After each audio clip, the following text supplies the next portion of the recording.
Buonasera e bentornati a Secondo Noi, uno spazio dedicato all'attività consigliare del gruppo del Partito Democratico in Consiglio regionale. Questa settimana parliamo del tema della montagna, del suo sviluppo, lo facciamo con il consigliere regionale del PD Enzo Marsilio. Buonasera. Buonasera a voi. Già sindaco di Sutrio, eletto nella circoscrizione della montagna, quindi insomma la montagna la conosce bene. Allora, un settore sicuramente centrale per quanto riguarda la montagna, Marsilio, sappiamo, è il turismo. Siamo alle prese con una stagione, quella invernale, iniziata un po' in sordina a causa della neve. Allora, l'amministrazione regionale ha tra le sue linee anche appunto le politiche per lo sviluppo del turismo, della montagna e di quant'altro.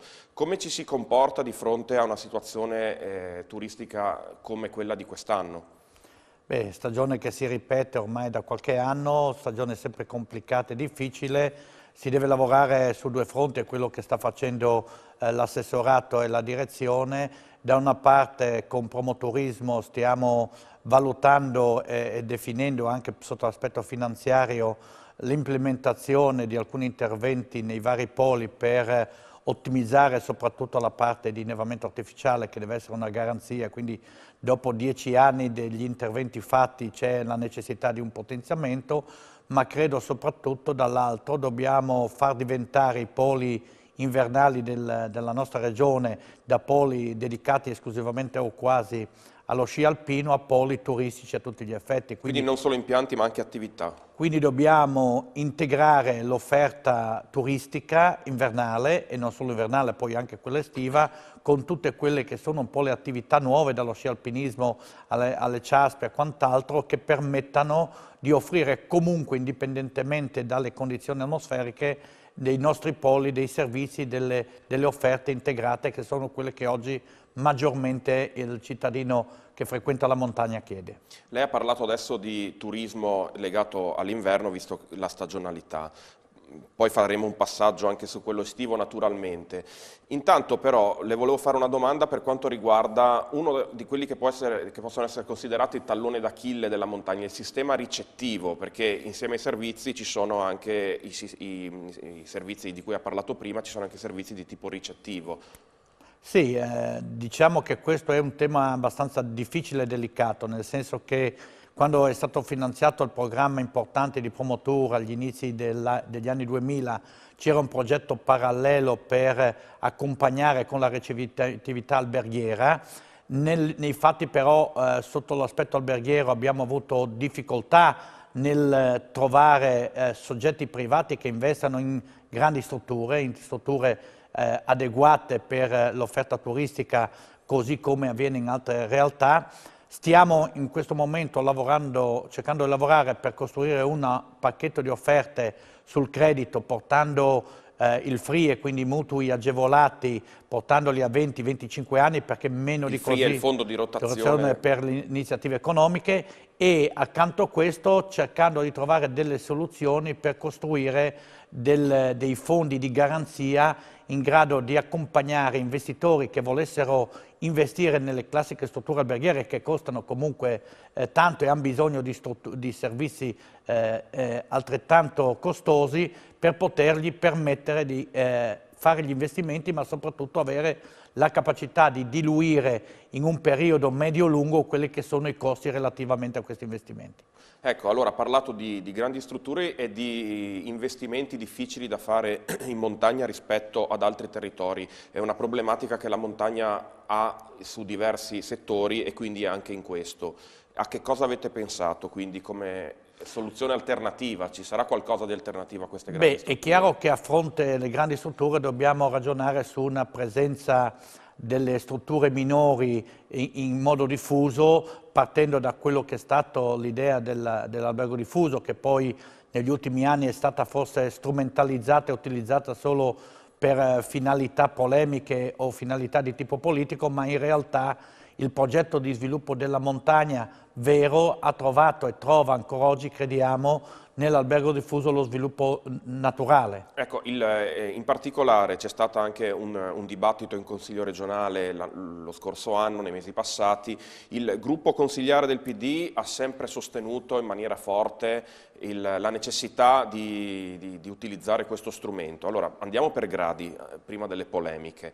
Che cos'è l'albergo diffuso? Beh, è un progetto di sviluppo che pone al centro la comunità o le comunità se si sono messe assieme, un progetto di sviluppo che parte dal recupero del patrimonio edilizio esistente, dal metterlo in rete, dal costruire delle opportunità economiche collegate alle strutture recettive che coinvolgono anche la ristorazione e i servizi di quel territorio. Quindi un progetto di comunità, quindi non è un progetto alberghiero a sé stante, ma diventa un progetto di sviluppo di una determinata realtà. Possiamo parlare di turismo compatibile con il territorio? Beh, è ovvio, nel momento in cui l'albergo diffuso parla e prevede esclusivamente il recupero di immobili esistenti, diventa per forza di cose un progetto compatibile e sostenibile, proprio perché permette innanzitutto di riqualificare i nostri paesi montani. Voglio ricordare che quasi tutti i progetti di albergo diffuso sono nati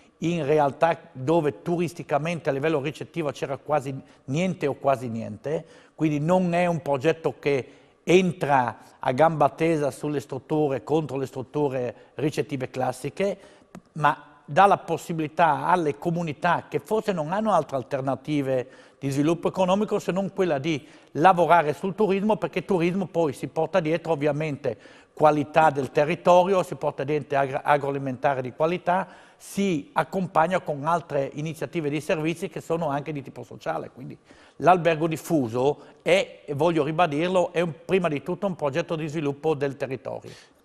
Questo lo avete detto anche rispondendo alle critiche e quindi avete spiegato il valore sociale dell'iniziativa, del progetto di albergo diffuso, non inteso solo come progetto prettamente turistico. È strumentale in questo senso parlare di posti letto occupati, visto che la polemica era stata anche su questo? La polemica è nata per far polemica e basta. Di fatto tutto quello che è stato detto e scritto non ha trovato nessun fondamento sotto l'aspetto dei controlli fatti dalla Regione e da tutti gli organismi presenti in questa Regione in questo ultimo anno e mezzo. Il tema è molto semplice. Il recupero degli immobili esistenti con l'idea di albergo diffuso porta a recuperare dei piccoli appartamenti gestiti in rete. È chiaro che non sono camere singole, è chiaro che non si può pensare di ragionare solamente ed esclusivamente sulle presenze o sui tassi di occupazione, che sono sicuramente e devono essere migliorate, ma da una parte i dati che sono stati pubblicati non sono corrispondenti al vero. È ovvio che se l'albergo diffuso, metà di quelli citati sono partiti un anno prima, è evidente che i dati che dai delle presenze saranno comunque dati limitati.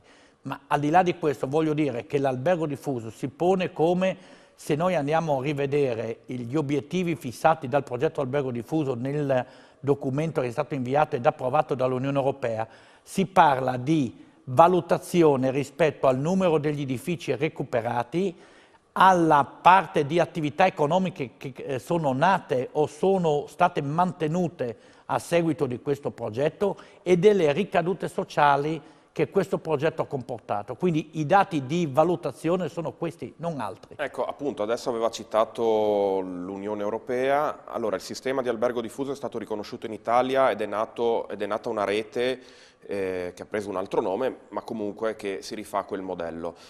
Inoltre l'Unione Europea, sappiamo, ha riconosciuto le buone pratiche, o come si dice in gergo tecnico, le best practices, proprio dal modello che è stato ideato in Friuli Venezia Giulia. Certamente, noi siamo stati la prima regione ad avviare questo progetto, la prima regione in Italia a normarlo. Oggi abbiamo molte regioni italiane che ci hanno copiato, ma soprattutto ci sono molti paesi esteri, dalla vicina Slovenia, meglio che la Croazia, che stanno chiedendo di poter lavorare con noi in rete per costruire un sistema di albergo diffuso su tutto l'Alto Adriatico. Quindi credo che questo sia un riconoscimento importante. Poi le questioni e le difficoltà sono presenti come in tutti i progetti di sviluppo, le difficoltà del portarle avanti, di sostenerle, di accompagnarle soprattutto e di guidarle sono uno dei punti di criticità su cui dobbiamo per forza ragionare, perché se è un progetto regionale ed è un progetto di sviluppo del territorio, è evidente che ci deve essere una guida forte, una regia, un coordinamento e un accompagnamento, perché si tratta di situazioni di criticità che vengono... Ma lei è convinto che questo lo debba fare la Regione? Ha parlato di recupero del patrimonio anche edilizio, immagino vecchi caseggiati, stavoli, e non era possibile recuperarli in altro modo? Ma abbiamo avviato anche altre formule, no?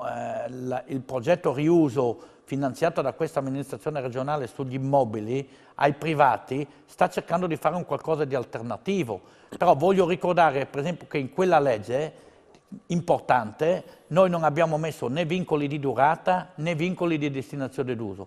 Nell'albergo diffuso, che ha più o meno le stesse opportunità, c'è un vincolo di 10 anni di destinazione e c'è un vincolo di destinazione ai fini turistici, quindi voglio dire, non dico che quello è il modello esclusivo, ma sicuramente attorno a questo, che è un modello di sviluppo che non parla solo di recupero, parla anche di sostegno alle piccole attività economiche e commerciali di quelle comunità, mettendole in rete e rafforzandole attraverso la presenza turistica. Abbiamo poco più di un minuto e mezzo, Marsilio. Abbiamo parlato della stagione invernale, però si sta per chiudere e in un minuto che cosa si fa invece per la stagione estiva in montagna? Beh, si sta lavorando molto con la predisposizione del prodotto turistico che riteniamo importantissimo per gli investimenti che abbiamo fatto in questi anni, che è quello della bici e quello del trekking.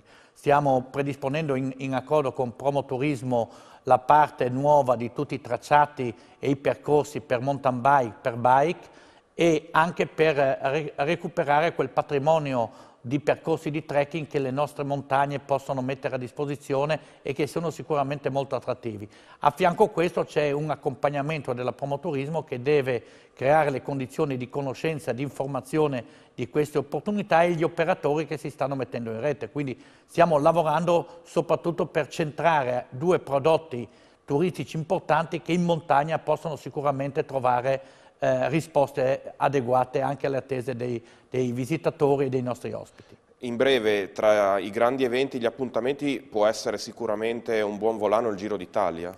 Lo è stato e lo sarà. Lo Zoncolan è diventato un po' un emblema del Giro d'Italia, ma anche un emblema della nostra regione per quanto riguarda la bici.